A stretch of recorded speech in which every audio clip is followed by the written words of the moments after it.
எவ்வளோ கஷ்டப்பட்டு உழைக்குது பாருங்களேன். ஓய்வே இல்லாமல் தன்னோட இருப்பிடத்துக்காக எவ்வளோ அழகாக உழைச்சிட்டே இருக்குது பாருங்கள். ஆனால் நம்ம அதை ஈஸியாக அழிச்சிடுறோம். எறும்பை போல தாங்க அடித்தட்டு மக்களோட வாழ்க்கையும்.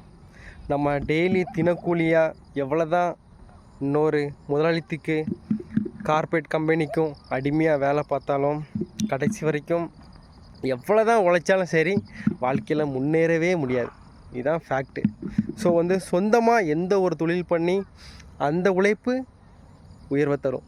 ஆனால் இன்னொரு கார்ப்பரேட் கம்பெனிக்கோ இன்னொரு முதலாளிக்கோ எவ்வளோ தான் நம்ம அடிமையாக உழைச்சி போட்டாலும் அவங்களோட ஃபேமிலியும் பணம் கொட்டன்னு ஓனருக்கு தான் கொட்டுமே தவிர நம்ம கடைசி வரைக்கும் ரத்தத்தை உறிஞ்சி அடிமையாக தான் இருக்க போகிறோம். ஸோ லைஃப்பில் உழைங்க. சொந்த பிஸ்னஸ் சொந்தமாக எந்த ஒரு தொழிலை பண்ணி உழைப்பு உயர்ந்தால் தான் வாழ்க்கையில் முன்னேற முடியும். நன்றி.